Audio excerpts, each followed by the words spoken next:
Des milliers de salariés de Boeing ont annoncé hier une grève dans les usines du Missouri et de l'Illinois aux États-Unis, qu'ils ont commencé donc ce matin.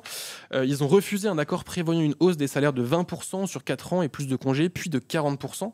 Les grévistes dénoncent la réduction des effectifs et des coûts et réclament des contrats qui reflètent leurs compétences, leur dévouement et leur rôle essentiel qu'ils jouent dans la défense de notre nation.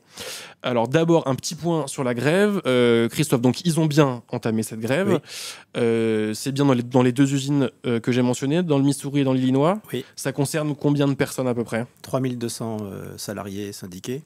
Il faut savoir que le syndicalisme états-unien est organisé différemment du syndicalisme français et que quand une usine ou une branche, enfin, en général ça se passe par usine, enfin, on va faire simple, par un vote majoritaire des salariés. C'est-à-dire qu'en France, vous pouvez créer une section syndicale si vous avez quelqu'un qui crée une section syndicale. Et voilà.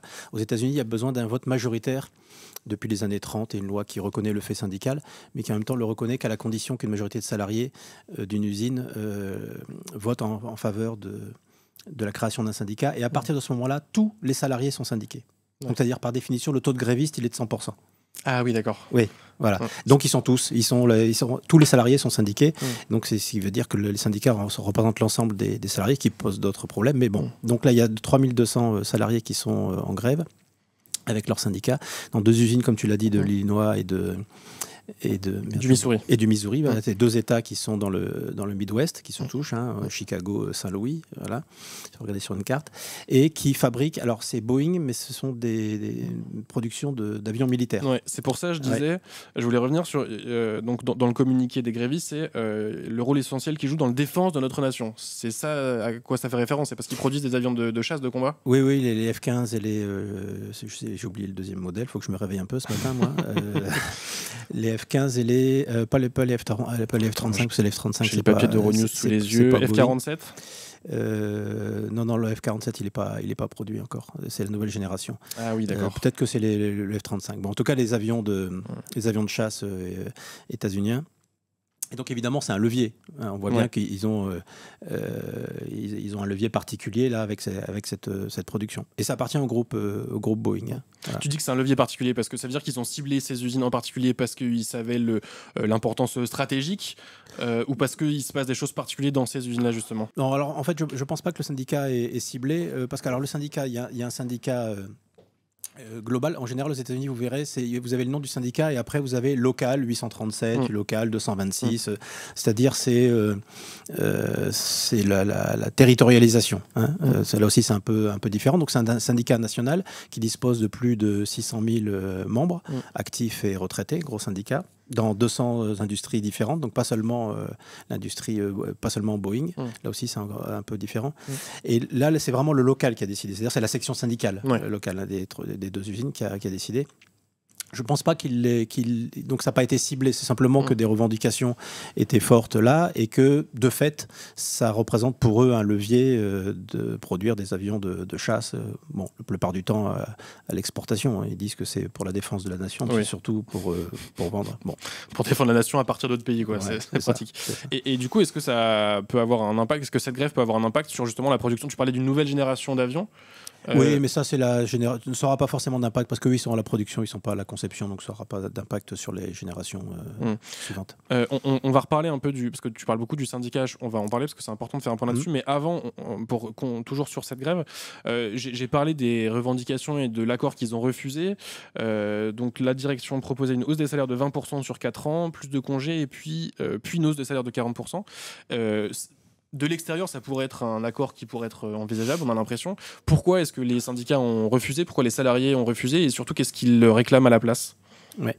Alors, là aussi, un petit point pour comprendre le contexte. Ils ne sont pas partis en grève parce que le moment est particulier. Aux États-Unis, en France, vous avez des conventions collectives qui existent une fois qu'elles sont signées, adoptées, elles existent pour tout le temps. Nous, on a une convention collective des journalistes, on ne la remet pas en cause tous les 4 matins. Et aux États-Unis, en général, ça s'appelle des contrats qui ont une durée de vie de 4 ans. C'est-à-dire que tous les 4 ans, dans à peu près partout, pas au même moment, des directions d'entreprise et les syndicats négocient pour la convention collective des 4 prochaines années. Donc là, le contrat expiré et il y a une nouvelle négociation. Donc c'est pour ça que ça vient à ce moment-là. Et donc le syndicat porte des revendications notamment de salaire, puisque les salaires aux États-Unis sont inférieurs en dollars constants à ce qu'ils étaient globalement dans les années 70. Plus l'impact de l'inflation de ces dernières années. Donc c'est vrai qu'on peut dire 35-40% d'augmentation de salaire, c'est énorme, il faut prendre. Bon, d'abord, c'est eux de décider, c'est pas à moi. Et ensuite, eux disent, mais même ces 40% ne font à peine que rattraper le retard qu'on a accumulé, même pas tout à fait. Donc ils demandent encore plus que les 40-50%, sachant que l'année dernière, il y avait déjà une grève chez Boeing, à l'automne 2024, où ils avaient obtenu 38% d'augmentation sur 4 ans, avec une augmentation directe, immédiate, de 13%. Et est-ce qu'ils ont des chances d'obtenir ce qu'ils réclament? Combien de temps? Alors, je te demande pas de lire dans une boule de cristal, mais combien de temps cette grève risque de durer? Est-ce que en fait demain ça se trouve c'est fini? Est-ce que ça peut durer 1 an, 2 ans, 6 mois? En général, aux États-Unis, je dis bien en général, quand une grève est lancée, là encore, il y a une différence de rapport culturel à la grève. C'est-à-dire, quand aux États-Unis, vous lancez une grève, c'est vraiment la dernière arme des syndicats. On l'a vu avec Boeing, on l'a vu il y a 2 ans maintenant quasiment avec la grande grève de l'automobile. C'est-à-dire que toutes les ressources des négociations ont été épuisées. Et en général, ça, c'est pas pour 1 ou 2 jours. La grève de l'automobile, ça avait duré plusieurs semaines. Et à la fin, le syndicat avait obtenu gain de cause. Peut-être qu'on en reparlera aussi un peu tout à l'heure. Donc, sauf si la direction se réveille. Alors, ceci dit, ça peut aussi aller plus vite parce que c'est un secteur sensible. Oui, l'aviation et en plus l'aviation de guerre. Et l'aviation militaire. Donc, on est... Bon, je ne lis pas dans la boule de cristal, comme tu dis, mais on verra. On va reparler un peu du syndicalisme, parce qu'on a beaucoup parlé... Enfin, tu as commencé un peu à parler du syndicat qui organise cette grève. Donc, c'est AIAM, l'Association of Machinists and Aerospace Workers. Tu disais, ça représente 600 000 personnes, je crois, plus de 600 000 personnes. Donc, en fait, tu disais, il y a des sections locales, mais tout est un peu mélangé. Ça veut dire qu'il n'y a pas que des gens de Boeing dans ce syndicat, il y a des gens de tout l'aéronautique. Alors, il y a des gens, d'abord, juste pour l'acronyme du syndicat, ça veut dire, en anglais, ça veut dire « je suis ». Oui, IAM. Bon. Je ne sais pas si on le prononçait comme ça. Enfin, en tout cas, oui, on peut, je sais pas, ou peut-être qu'eux n'ont pas fait le rapport, juste comme ça. Et donc, IAM, ce qui veut dire « je suis », pour ceux qui n'ont pas fait anglais à l'école. Alors oui, alors là encore, c'est une grande différence entre le syndicalisme états-unien et le syndicalisme français, c'est-à-dire que 600 000, alors, y compris les retraités, dans 200 branches d'industries différentes. Voilà. Parce que un syndicat ne représente pas... Donc il y a pas de... Alors ils sont affiliés à la plus grande confédération qui s'appelle AFL-CIO, qui est vraiment la plus grande confédération syndicale aux États-Unis, qui n'est pas la seule, mais qui est la plus grande, qui est la fédération historique.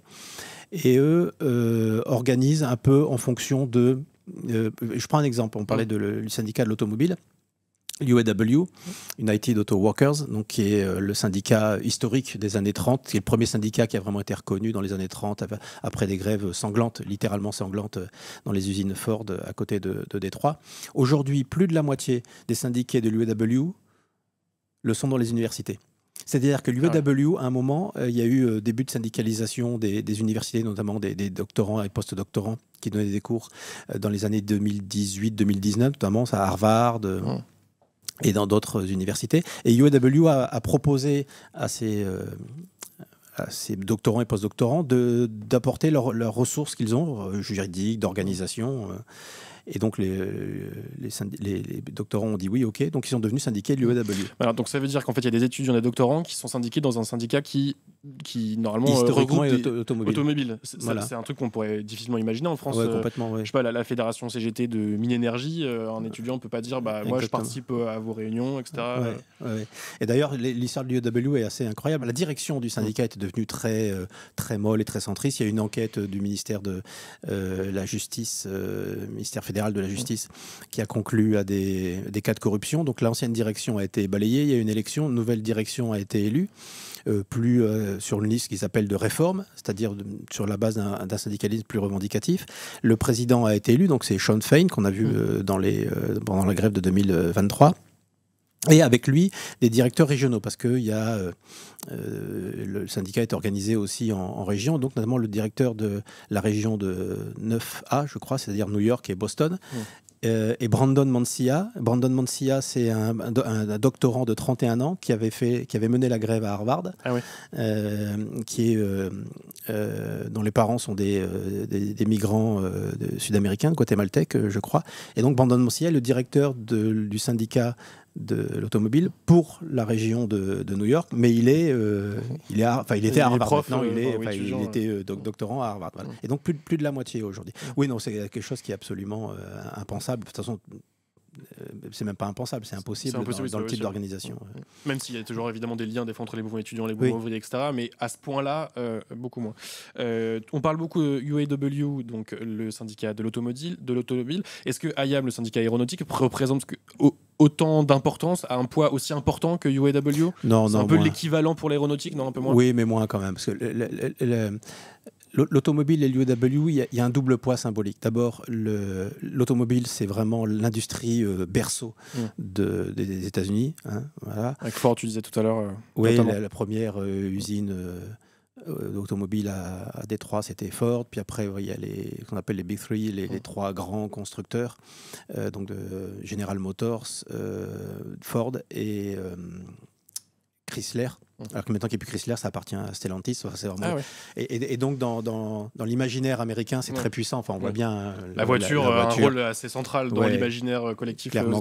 Et donc politique. Et l'UAW aussi, parce qu'évidemment, tout ça est en lien. C'est le premier syndicat qui a vraiment effectué une percée...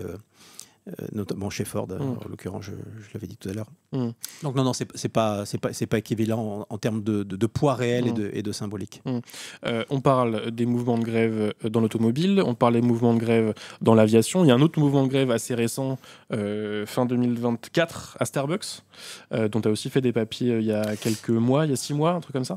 À quoi on assiste? Parce que j'ai l'impression que c'est assez récurrent en ce moment aux États-Unis. J'ai l'impression qu'il y a 5 ans, 10 ans, on entendait moins parler de mouvements de grève aussi importants, d'une ampleur aussi importante. Qu'est-ce qui se passe en ce moment aux États-Unis? Ouais. Il y a une résurgence du syndicalisme américain, mais dans un contexte très très compliqué. C'est-à-dire que, en gros, le syndicalisme américain, avec plein de contradictions, a été dominant dans les années 50. C'est-à-dire que dans les industries, tout le monde quasiment était syndiqué. Et puis, à la fois par la désindustrialisation, et puis par une première délocalisation, qui était une délocalisation en interne, c'est-à-dire que les grands groupes américains ont délocalisé dans le sud américain, qui est fortement dont les élus républicains, maintenant, sont fortement anti-syndicats. Et donc, on est passé à un taux de syndicalisation de 10% dans le pays, qui est le plus bas de l'histoire depuis la reconnaissance du fait syndical dans les années 30. Donc ça, on est toujours à 10%. Mais il y a un regain de conflictualité, alors à la fois dans des secteurs traditionnels, donc portés par des nouveaux dirigeants, donc on parlait de l'automobile et de l'UAW, et aussi avant ce qui était des déserts syndicaux. Alors le premier désert syndical, c'était les facs. C'est-à-dire, vous considérez les universités américaines comme des entreprises capitalistes. Pensez pas que ce sont des lieux de partage du savoir. Et donc les directions des universités sont des directions d'entreprises capitalistes. Il faut dire les choses telles qu'elles sont. Et d'ailleurs, eux-mêmes se définissent comme ça. C'est pas un gros mot pour eux. Parce que du coup, elles sont plus efficaces, elles sont... Et puis elles ont du pognon, elles font du pognon, elles achètent du foncier. Le premier propriétaire foncier dans la Upper West Side de New York, c'est Columbia. C'est pas seulement le campus de Columbia, c'est tout ce qu'il y a autour. Et ils rachètent, ils font monter les prix, voilà. Et puis ils font du pognon avec de la valorisation foncière et pas seulement. Mais surtout pas de syndicats aussi. Pareil, comme une boîte industrielle privée. Et puis la reconnaissance du fait syndical avec le grand mouvement Harvard, mais pas seulement. Et deuxième désert, il y en a plusieurs, mais surtout les services, on le sait très bien. Et là, ce qui s'est passé à Starbucks, ça a commencé fin 2021 à Buffalo. Alors, j'ai raconté cette histoire il y a plus de 6 mois maintenant. Il y a un an, c'était début août dans l'Humanité Magazine. Ça s'appelait Les Infiltrés de Starbucks, où je raconte comment le premier syndicat a été créé à Buffalo par des jeunes gens plutôt très engagé à gauche. Projet Germinal, comment 12 activistes ont infiltré, voilà, c'est ça. Formé à l'infiltration, enfin, on appelle ça l'infiltration, oui, c'est de l'infiltration, hein, c'est du travail undercover, par des vieux, dont on voit sur la photo Richard Benzinger, qui est l'un des deux vieux routiers du syndicalisme américain avec Chris Townsend, qui ont formé ces jeunes aux méthodes de l'infiltration, qui est une vieille méthode américaine. Aux États-Unis, ils appellent ça le salting. Et donc ça date du début du XXe siècle. C'est-à-dire que les directions d'entreprise aux États-Unis sont particulièrement anti-syndicales et refusent toute négociation avec un syndicat ou ceux qui veulent créer un syndicat. Et donc l'une des méthodes, ça a été de l'infiltration. On rentre dans une entreprise et on convainc ses collègues de créer un syndicat. Donc Starbucks a commencé par un à Buffalo. Maintenant, on est à plus de 500. C'était 450 la dernière fois. Maintenant, on est à plus de 500 magasins. Là aussi, même principe. Hein. Chaque Starbucks vote. Ouais. Donc, il y a 18 salariés dans le Starbucks de Virginia Falls en Virginie. Et il faut une majorité de 10. À 10 contre 8, le syndicat est créé et la section syndicale est créée. En l'état, Starbucks refuse de négocier une convention collective au mépris du droit du travail américain, hein, mais refuse toujours de signer une convention collective avec le syndicat, donc qui est le Starbucks Workers United, dont j'avais le t-shirt il y a 3 semaines, pour ceux qui étaient déjà là il y a 3 semaines, qui avait fait votre émerveillement, et qui est dessiné par la jeune femme qu'on voit à gauche, enfin la jeune femme. Elle se définit comme Yel, donc c'est pas la jeune femme, pardon, autant pour moi, Jas Brisac, qui a dessiné, qui est l'une des infiltrées, qui est maintenant partie créer un syndicat sur la côte ouest à Berkeley, voilà, et celle qui avait dessiné le t-shirt.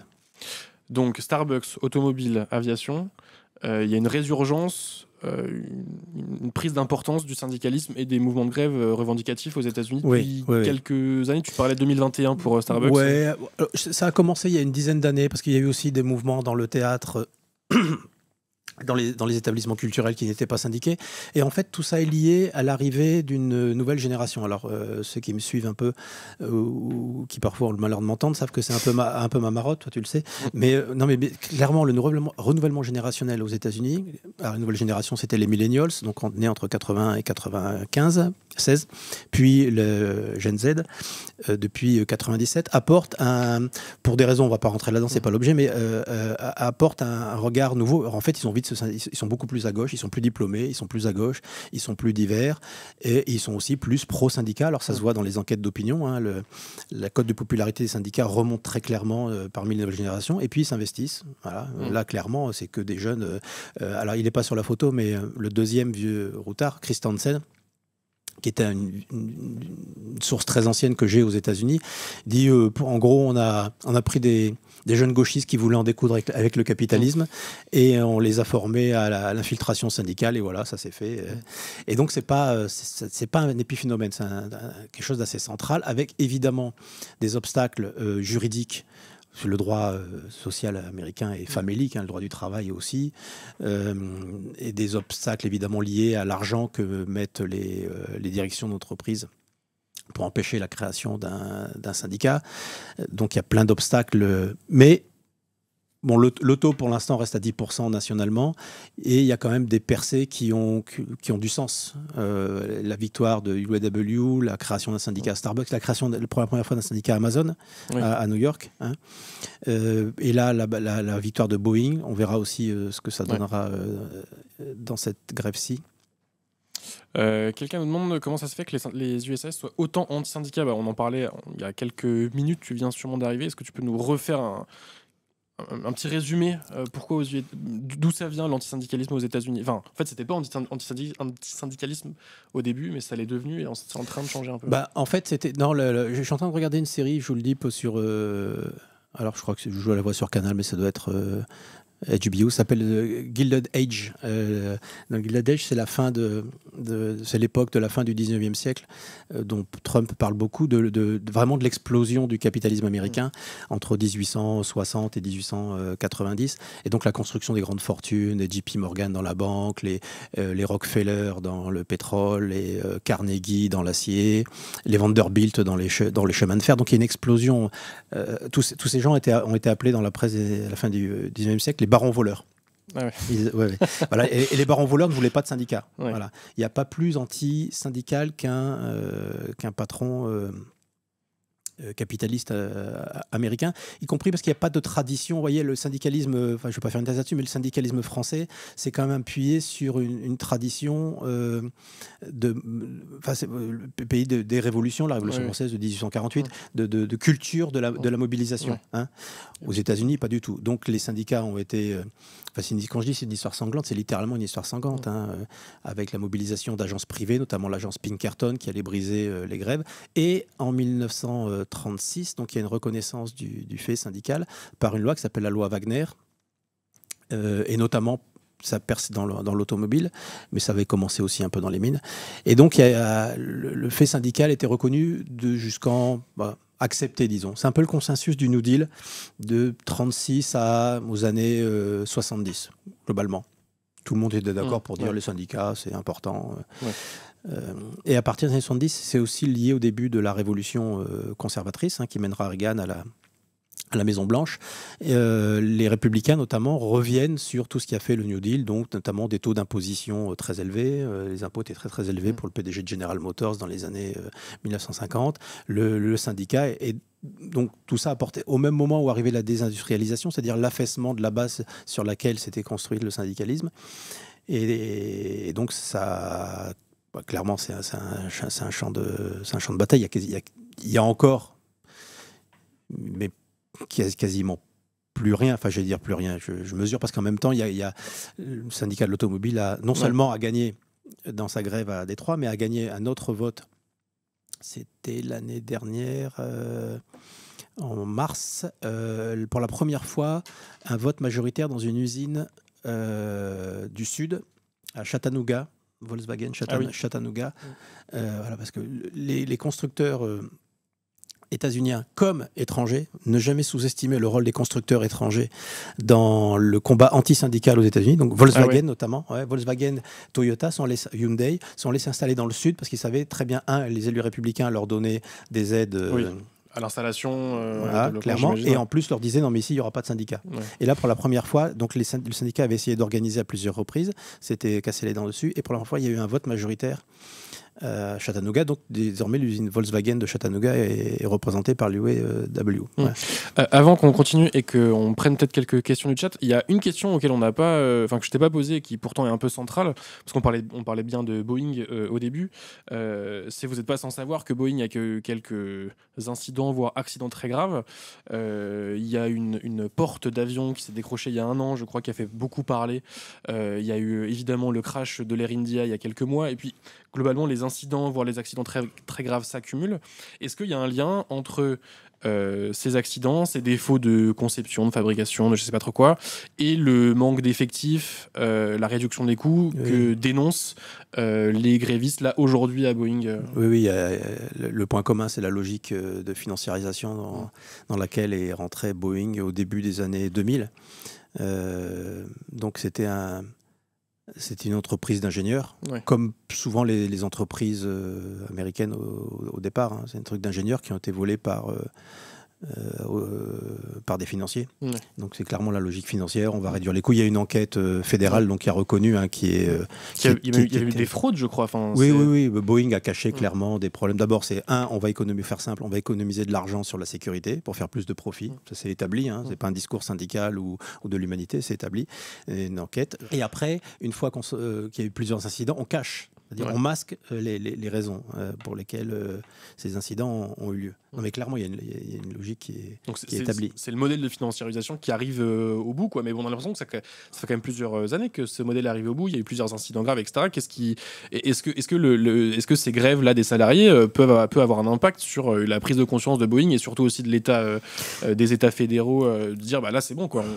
Maintenant vous arrêtez de nous cacher des trucs. Je pense que la direction de Boeing ne changera vraiment que lorsqu'elle y sera obligée. Donc dans le rapport de force, évidemment, une grève des syndicats, ça compte, ça marque toujours, mais tant qu'il n'y a pas engagement de l'État fédéral, du gouvernement. Alors sous Biden, malgré toutes les insuffisances de la présidence Biden, il y a eu quand même un engagement, notamment lors de la grève du l'UAW. Joe Biden a été le premier président qui s'est pointé sur un piquet de grève. Alors bon, le syndicat a très bien manœuvré pour l'y amener, hein, parce que le syndicat, traditionnellement aux États-Unis, l'immense majorité des syndicats apportent un soutien à un candidat. Ça aussi, c'est une différence avec la France. Hein. Et l'immense majorité, un candidat démocrate. Et quand la nouvelle direction a été élue, l'UAW, ils ont dit, nous, il n'y a rien d'acquis. Donc, on va retirer notre, ce qu'on appelle aux États-Unis l'endorsement, donc c'est vraiment le soutien officiel. Et il faudra que les candidats le gagnent. Voilà. Le mérite, finalement. Le mérite, voilà, exactement. Il y avait quelques questions. J'ai toujours des trucs à raconter. Oui, ça parle beaucoup du syndicalisme aux États-Unis. Au McCarthyisme, oui, c'est juste, bien sûr. Bien sûr. En fait, il y a toujours eu dans le syndicalisme américain 2 branches. Une branche très conservatrice.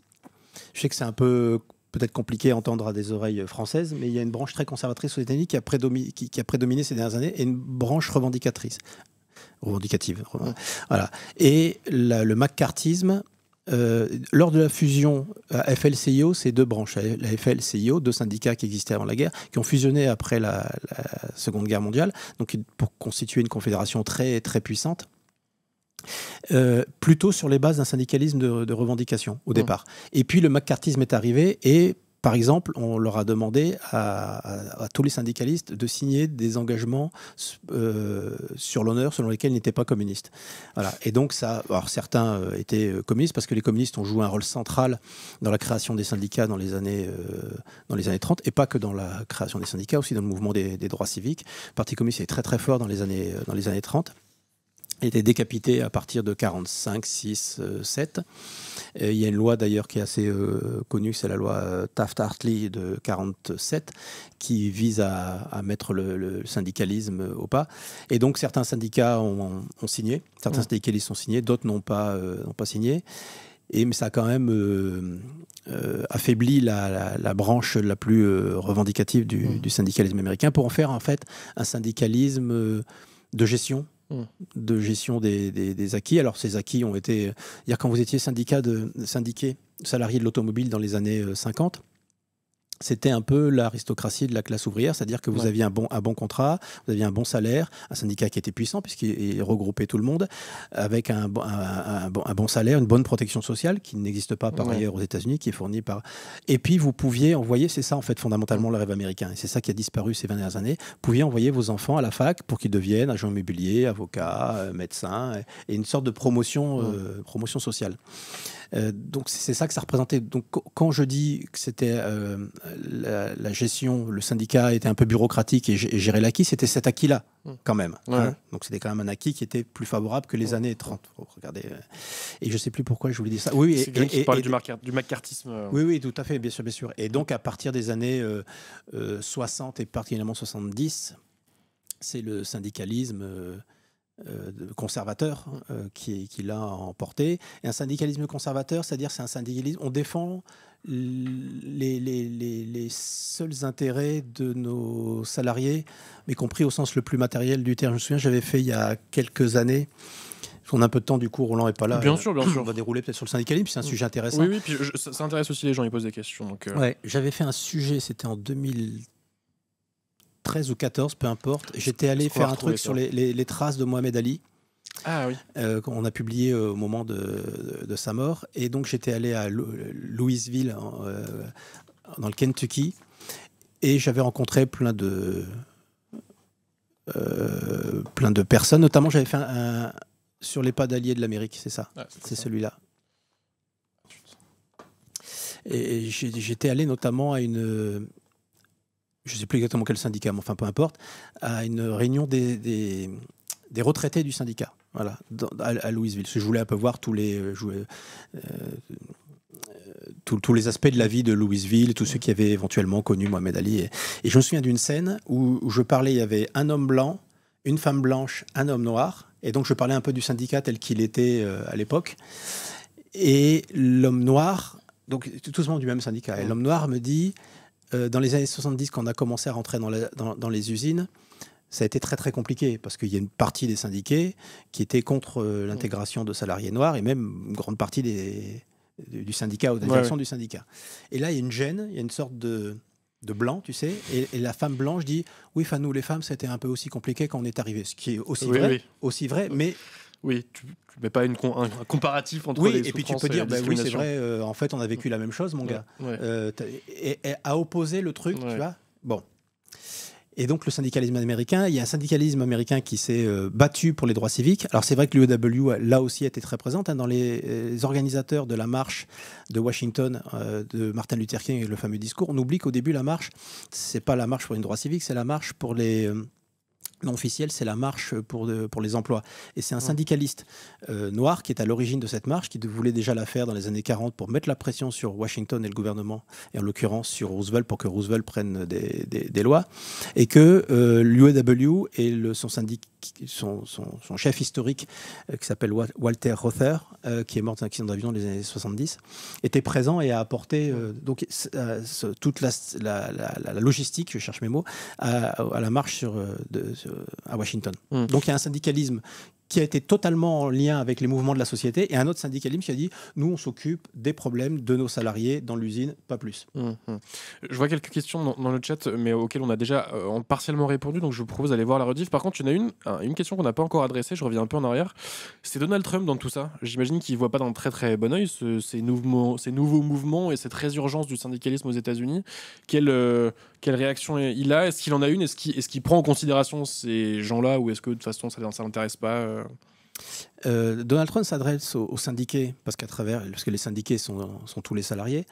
Donc ça a de l'importance pour lui. Les syndicats, pas du tout. C'est-à-dire qu'il est clairement anti-syndical. D'ailleurs, l'une de ses premières décisions quand il est arrivé à la Maison-Blanche, c'est de virer une des responsables du... Alors, aux États-Unis, les relations sociales sont gérées par un organe fédéral indépendant du gouvernement, qui s'appelle NLRB, National Labor Relations Board, qui est indépendant, mais semi-indépendant, parce que quand même c'est le gouvernement fédéral qui nomme. Oui.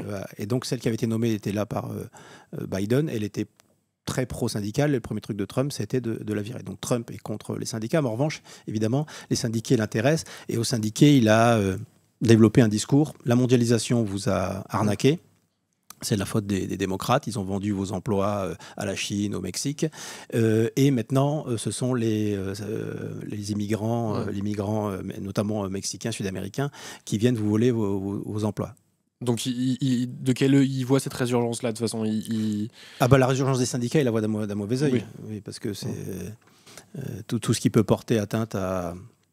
Oui, à son discours. À son discours et puis à ses amis, amis millionnaires ou milliardaires.